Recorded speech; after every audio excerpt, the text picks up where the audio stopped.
So yeah, this presentation will be on a scoping review that I did with my colleagues on homelessness and sexual intimacy. I am a student at the University of Ottawa in clinical psychology, and I have been a CRUX researcher for about 5 years now.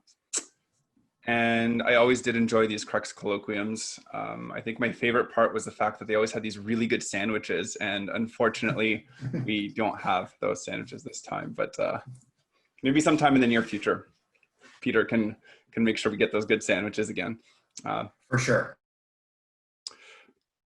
Okay, so to just jump right into it, to give a brief overview of the structure of this presentation, first I'm just going to start by just describing to you folks why I'm studying homelessness and sexual intimacy, or more accurately, sexual intimacy in the context of homelessness, why that's important to study, and why an important first step is to conduct a kind of open-ended scoping review, which is the method that I had chosen for this.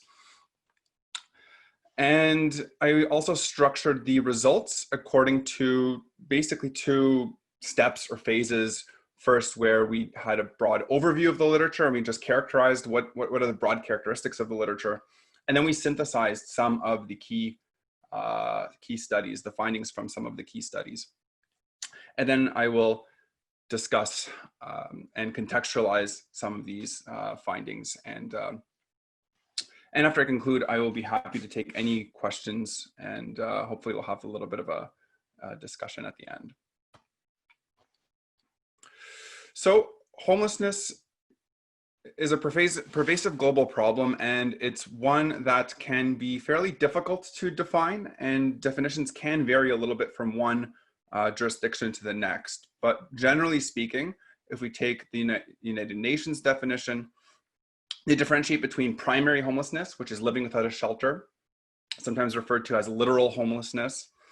And then you also have secondary homelessness, when folks are in homeless shelters or an absence of a usual type of residence.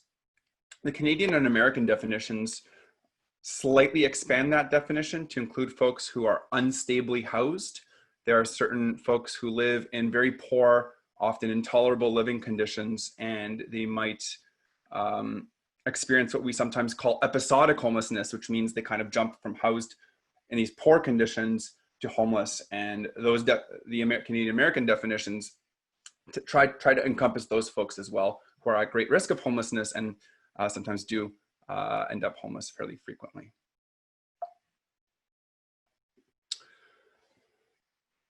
Social support and strong social ties, generally speaking, have been found to mitigate the risk of homelessness. There's fairly robust literature that does suggest that social support can help folks through the experience of homelessness, but can also help them exit homelessness, in addition to mitigating the risk of falling into homelessness. So social support and strong social ties are definitely an important component and fairly well researched. Romantic relationships are an important source of emotional support. And when we look at various definitions of social support, social ties, partner relationships are often an important component of that. And sexual intercourse is known to increase closeness within partner relationships. There's fairly good research on that as well. Despite these links, so despite the fact that social support has this important link to exiting homelessness, and despite the fact that romantic relationships are known as a pretty important part of social support, people who are homeless appear to have been largely excluded from literature that examines the benefits of consensual sexual or romantic relationships. So researchers, generally speaking, may group romantic relationships within measures of social support, and they do find that social support has this link, but very little has been done to actually isolate intimate romantic relationships outside of social support and look at their unique value.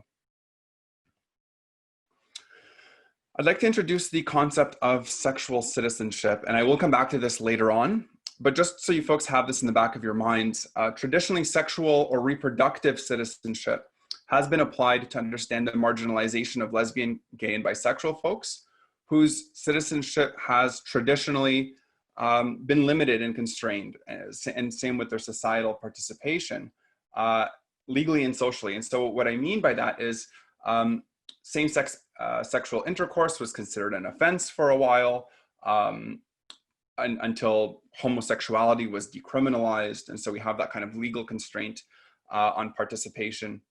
And obviously there are also varying social constraints on their participation as what we could call sexual citizenships, including various types of discrimination. And so sexual citizenship is a kind of theoretical model that I believe can also be applied to the context of homelessness. And when we apply that to the context of homelessness, we think, you know, is homeless people's societal participation as sexual citizens constrained or denied? And so if we kind of take this lens, we can consider the fact that romantic and sexual relationships may be limited by spaces that homeless people tend to reside in, such as single gender shelters for folks who are other sex attracted, or the fact that there's limited privacy in these kind of congregate settings, such as in homeless shelters. And so that's just something I'd like to throw out there, and I will come back to it later. So for this current review, we chose a scoping review methodology, which is a kind of systematized type of literature review that's fairly open-ended and is very appropriate in contexts where if we're not exactly sure what we're going to find and we're not exactly sure exactly what we're looking for in terms of narrow specificity. And to that end, we are guided by 2 research questions, and we narrowed our focus from the first to the second. So first, we wanted to know what is known in the peer-reviewed literature about romantic and sexual relationships among people who are homeless, so just broadly speaking. And then within that literature, among the literature that examined consensual sexual or romantic relationships, we wanted to delve deeper and find out what are the characteristics of the literature in terms of extent, nature, and range of studies findings. So the scoping review methodology, it's really important to note that the search criteria that we used was narrowed as our familiarity with the literature increased. And so a really important part of this methodology was the fact that we weren't really sure. There was some research that did suggest that this is a phenomenon that's very understudied. So consensual romantic and sexual relationships in the context of homelessness. But there were no systematic reviews to really kind of confirm that. And so we aimed to do that. And so we searched 6 different information sources, so 6 different databases, so PsycInfo, Medline, CINAHL, which is a nursing database, sociological abstracts, social services abstracts, and Web of Science. I think it's useful to just give a quick overview of some of the keywords that we use to really kind of show that we started very, very broad. And considering that Canadian and American definition of homelessness that does include that element of vulnerable housing and housing instability, we made sure to capture that in our search criteria. And housing researchers have this funny habit of referring to it in many different ways. There's precarious housing, there's vulnerable housing, there's insecure housing. So we really wanted to capture all those different ways of referring to either literal homelessness, and in addition to that kind of secondary homelessness where folks are on the verge of homelessness or cycling in and out of homelessness. And our search terms on the sexuality side, certainly we looked at affection, love, romance, but we also wanted to look at very broadly about any kind of sexual intimacy, sexual satisfaction, so that on the bottom there you see that sex adjective 3. So what that means is any derivative word of sexuality within 3 words of intimacy, satisfaction, partner. So sex among partners would be captured. So we really wanted to be fairly broad in our initial search. So for the screening component, for title and abstract screening, we searched titles and abstracts of our kind of initial bunch of articles. And we did that using 2 different sources, 2 different authors. And we did a bit of a kind of intercoder agreement to make sure that in instances where we didn't agree, we resolved that through discussion to make sure that we're both on the same page. And next, among the articles that were identified as relevant to homelessness and sexuality, we had 3 authors code the articles according to 4 different kinds of themes that we had. And those four themes were derived inductively. So through a lot of reading, we decided that there were these kind of 4 different themes that kept coming up. Folks tended to look at sexual health risk, sexual victimization, survival sex, which refers to the exchange of sex for material goods or shelter, and consensual sexual romantic relationships, which is kind of the main focus of the synthesis. But we first really wanted to kind of contextualize, and we had at least 2 authors code each one of those sources. And again, we resolved any discrepancies via discussion to make sure that we're on the same page. For the synthesis itself, we took that 4th code of consensual romantic and sexual relationships, and then we further analyzed that to identify articles that substantially examine consensual sexual romantic relationships. So they didn't just kind of mention them in passing, but they really, it was either the main objective of the study, or a pretty significant part of the study was devoted to studying consensual relationships. And we synthesized those, and that will be the bulk of this presentation today. I think a visual display is a lot easier to kind of map out exactly what we did. So first, the 6 database searches identified 5,000 articles. Then we identified 2,300 as duplicates, so we removed them. Then we screened records in Covidence, which is a systematic review management software. Excluded 2,061 because they weren't related to, they didn't study any kind of sexual or romantic intimacy in the context of homelessness. And then we were left with 654, removed a few others because they were either reviews, so non-empirical, they were in English, duplicate, etc.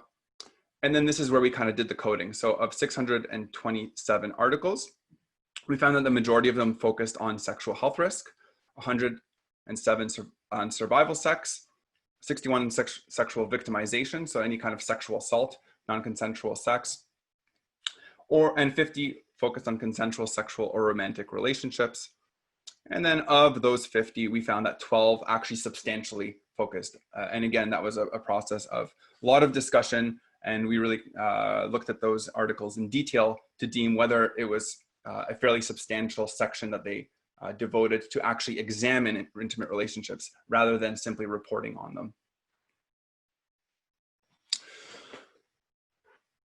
So if we characterize the broader literature, one of the important first findings is that it's very clear that the vast majority of literature that has been written, the vast majority of the studies that have been conducted on any kind of sexual intimacy in the context of homelessness looked at sexual health risk. And so these are studies that did examine sexual behavior among people who are homeless, but as a means to measuring sexual health risk. And you'll see these percentages do overlap because obviously some studies may have dealt with multiple topics. 107 looked at survival sex in some way or another. So 17% looked at survival sex, which again refers to the exchange of sex for material goods, particularly in the context of deprivation. 9.7% looked at sexual victimization, and only 50 articles, or 80%, had some component of consensual sexual or romantic relationships. And again, we tried to be really broad in this first look at consensual sexual romantic relationships. So any kind of mention in the article, any reference to somebody engaging in a consensual sexual or romantic relationship in a more kind of normative context, we included in this initial review.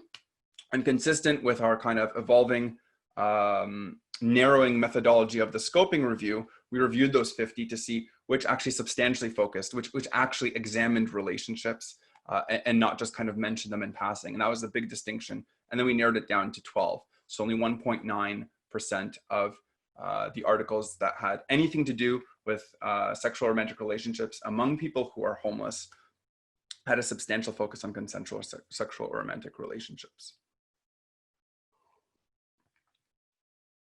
Here, I just want to do a very quick overview. I find it's very informative sometimes to look at the titles of the articles that we talk about. So maybe first I'll just take your attention here to the right side of the screen. These were all coded as consensual. So these are the kind of 12 that substantially looked at romantic or sexual relationships among people who are homeless. So they are, of course, all coded for consensual, romantic, or sexual relationships. But you can see that there's a lot of overlap. Some of these also looked at sexual risk, survival sex. Some also looked at victimization. Some looked at multiple. And if you just look at the titles, you can tell that some of them, pertinence of partners, we did more rough sleeping just to be together, those very much focused on consensual romantic relationships. But there are very few of those. You can see understanding survival sex. So here the main purpose of this article was to look at survival sex, but they also looked at intimate relationships, and a substantial portion did examine intimate relationships. So we did keep that in the review. You'll also notice that a lot of these sample sizes are fairly small because they used qualitative designs. And you'll also notice that they're all fairly recent. They're all in the 2000s. So this is something that has not necessarily been studied in great depth, at least historically. And even now, we were only able to narrow it down to 12. And most in Western countries as well. So just to kind of reiterate that a little bit, of the 12, all used qualitative designs. One did use a mixed method design. It's interesting to consider the genders that they sampled. So six of the 12, so half sampled women only. 5 sampled from both men and women, and 1 sampled men only. Almost no purpose, none of the articles purposely sampled folks who are gender diverse, who are trans or non-binary. Some did incidentally include some trans or non-binary folks in their demographic section, but did not necessarily go into greater depth about their experiences as they relate to their gender identity. And nearly all were in Western countries.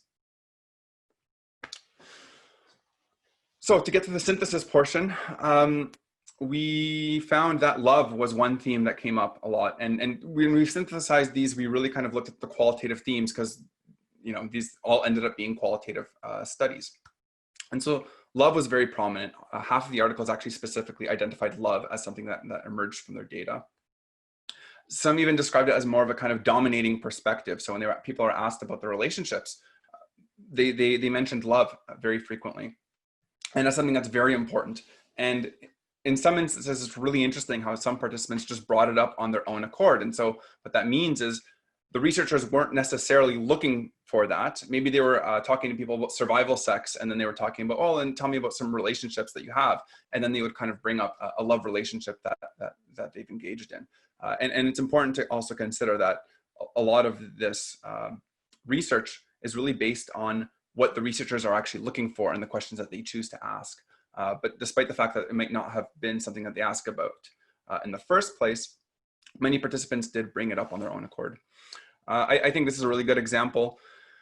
In one study, they did give an example of some folks forgoing their shelter beds to instead sleep together outside because they were prevented from sleeping in the shelters together due to shelter policies. And so instead they chose to sleep outside because at least they could sleep together. And that was kind of a testament to the love that they experienced. And some also did reference the fact that material or caregiving support was also sometimes seen as evidence of being cared for by their partner, and an important kind of connection that they had when they talked about love, and an important benefit. 8 studies spoke about some level of support through homelessness. So partner relationships as a source of hope, as a source of motivation through the arduous experience of homelessness was very frequently cited. A lot of folks talked about relationships as a source of normalcy and stability in an otherwise very unstable context. And so they would often say that they may be in a context of homelessness that, there's great deprivation, there's danger, and very unstable, but relationships provided them a level of stability through that otherwise unstable context that a lot of folks did refer to. And there's also practical support, such as childcare was also identified. So while supporting folks through homelessness, some who may have had children found it very, very useful to have a partner to help them support their children. Transactional relationships, particularly in the context of survival sex, came up a fair bit. So again, survival sex refers to the exchange of food, shelter, substances, or other material resources for sex. And generally speaking, but not always, but very frequently when folks write about survival sex, they also add the component of extreme deprivation. So that's also an important kind of part of that definition. So people engage in survival sex under conditions of extreme deprivation. And studies reported this as happening both in the context of a love relationship, as well as kind of one-time exchange of sex for resources. And it became very clear that sometimes the lines between a more kind of love or committed or longer-term relationship and one that ends up just being a short-term relationship, the lines did seem to be blurred sometimes. And survival sex was reported as occurring in both contexts, in the shorter-term context as well as the kind of longer-term context. A lot of folks identified relationship establishment as a necessity to survive. So a lot of participants would report the fact that they needed to engage in these relationships and they needed to engage in survival sex in order to survive, keeping in mind that survival sex, I mean, it's right in the name. Survival sex refers to getting things that people need to survive. And so that's why there's that really important link made between the necessity to engage in those relationships if the necessity is to survive. And that's the only way that one views their way, the only way that someone can survive, essentially. There are also a lot of gender findings. So generally speaking, these studies reported on men frequently providing material support for sex that women agreed to. I will highlight the word agreed to because it's really, consent becomes very tricky in this context. Can one really consent to sex if they're under extreme deprivation and exchanging sex for food, shelter, or substances? So some articles did also kind of did discuss that a fair bit, and I'll get to that as well a little bit later in the presentation. And some women also reported that they were presumed to be willing to engage in survival sex simply because of their homelessness status, which does speak to their status of marginalization in this context. Other types of transactional relationships, 6 studies did report on transactional relationships in the context of physical protection and safety. Again, a fairly gendered finding where women often paired with men to seek protection. One study referred to this as a kind of bodily alliances that women would form with men in order to feel safe in an otherwise very unsafe environment of that can be the environment of homelessness that can be fairly unsafe.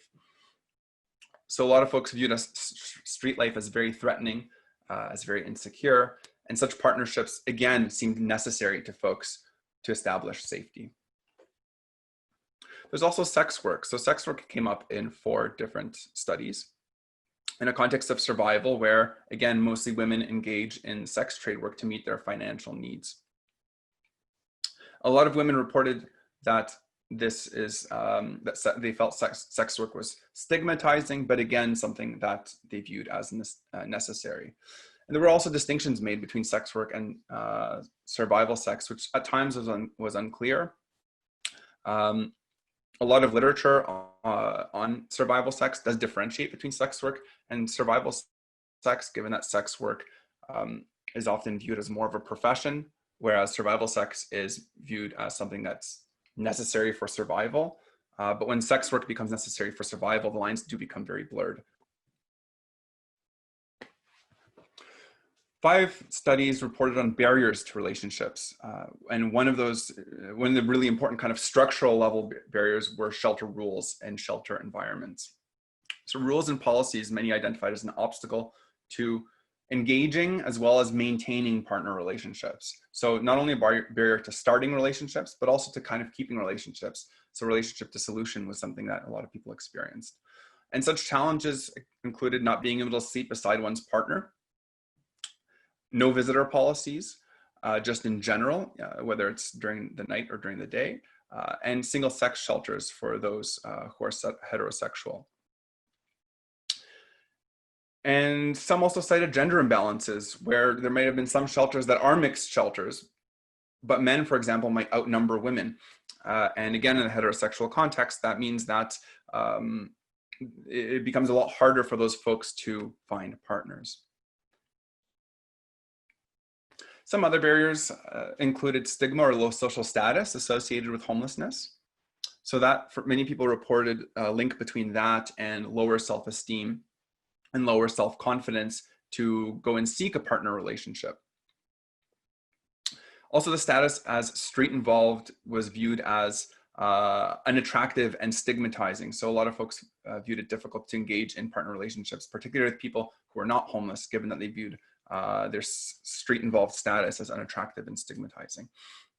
And some also reported that they would attempt to hide their street involvement from potential partners. So hide their homelessness status from potential partners because of the stigmatizing effect. Some also identified substance use within shelters, which may reduce libido after, for example, longer-term opiate use as a barrier to engaging in relationships, particularly sexual relationships. And there are some other issues that people identified as exacerbated by homelessness. So past experiences such as abandonment, neglect, or affairs that people might have experienced were made worse or more problematic, they reported, by the context of homelessness.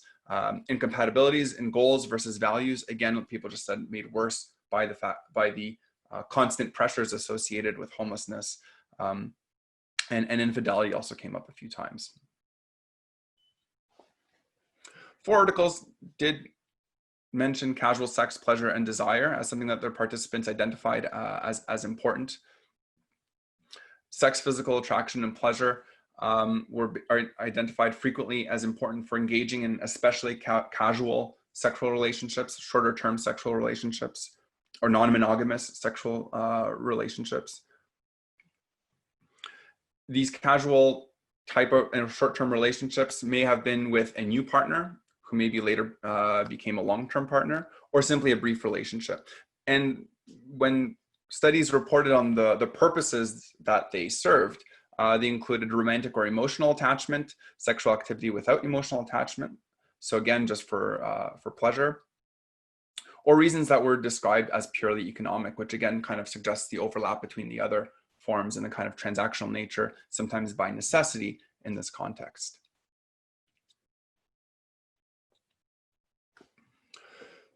So overall, I will remind you folks that we basically had like 2 objectives. The first one was to consider the broad characteristics of research that examined sexual or romantic relationships. And we found that the vast majority of research that did examine any kind of sexual behavior among people who are homeless did not substantially examine consensual sexual or romantic relationships. So 98% of the studies that we identified did not examine consensual sexual or romantic relationships. And there is that word substantially. So if we remove the word substantially and in any way made reference to consensual sexual or romantic relationships, that number becomes 92%, 92% did not. So it's still not a lot.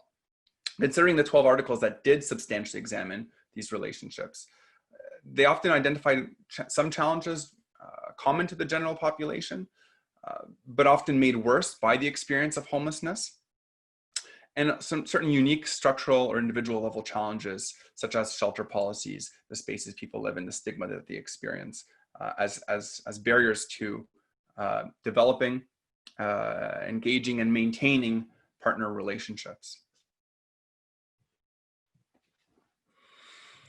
It's also important to acknowledge that people who are homeless are definitely at greater risk for contracting STIs.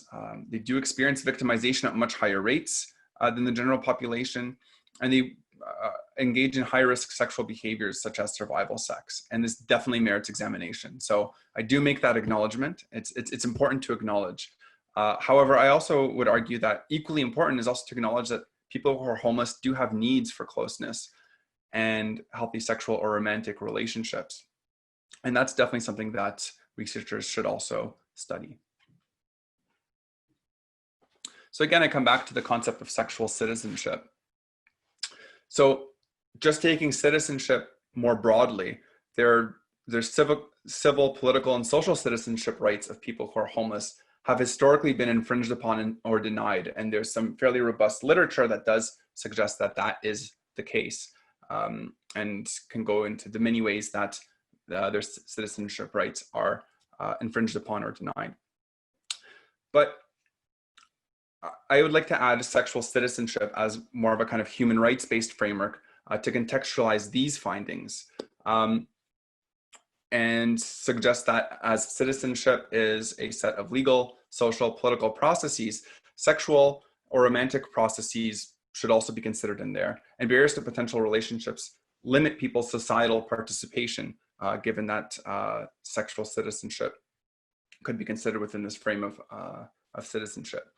And researchers' collective inattention to these may not produce research that could inform policy to make these spaces more conducive to relationships, but this kind of inattention may also serve to marginalize folks a little bit more, to kind of reinforce these ideas that maybe folks who are homeless have no sexual needs or are somehow undeserving of them. So it kind of contributes to invisibility if we don't even necessarily study it, if we only have a handful of articles that have substantially examined this.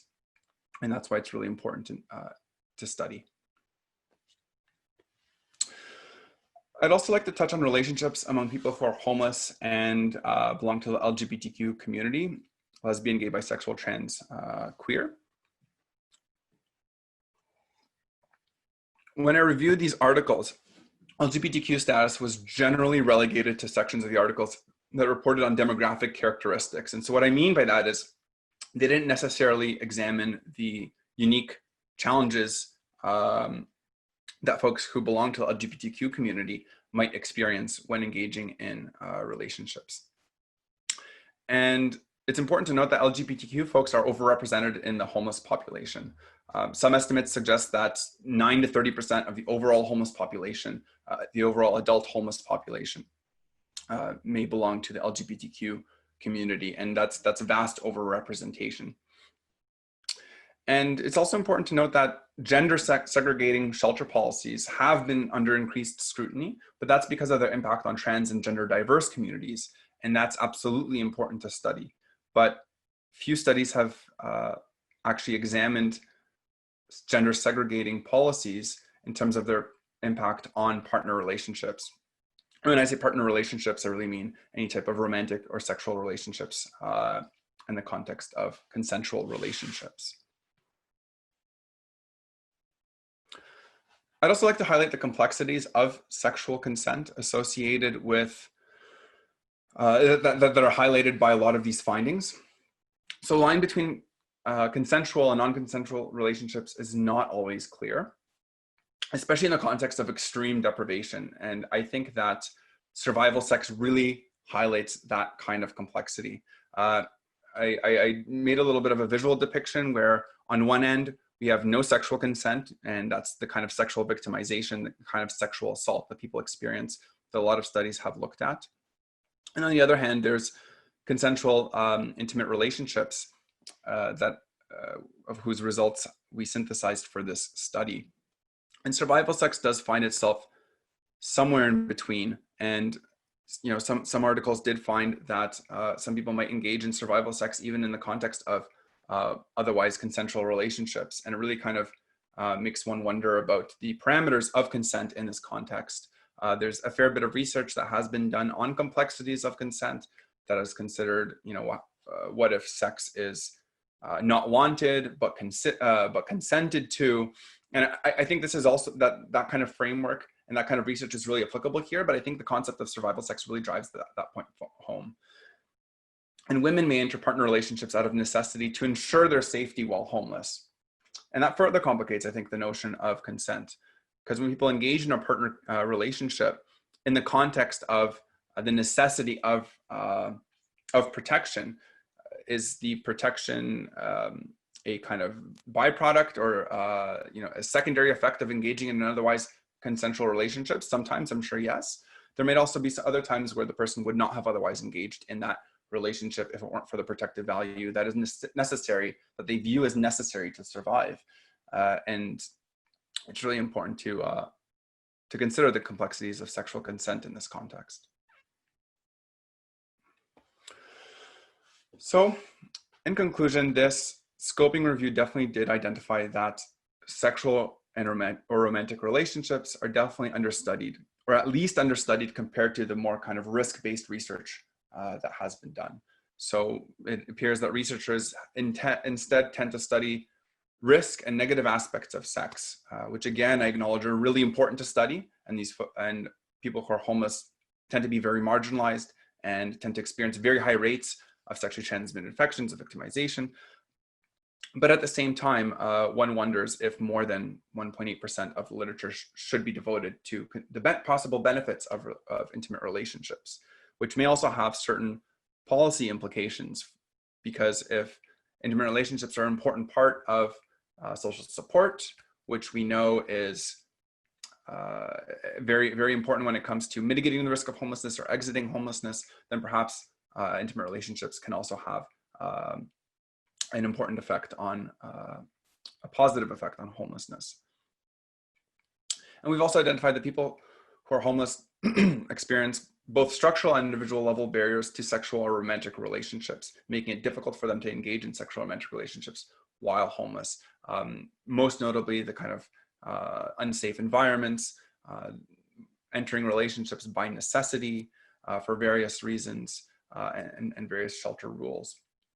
And so future research that could specifically examine these issues could produce policy recommendations to facilitate people's participation, people who are homeless, participation as sexual citizens. And that would be important. Here are some references. And that's it. Thank you very much. My email is there. If you have any questions or comments now, I can open the floor to that. But if you'd like to send an email with any additional comments or chat about anything like that, I am always very happy to talk about this. Thank you very much.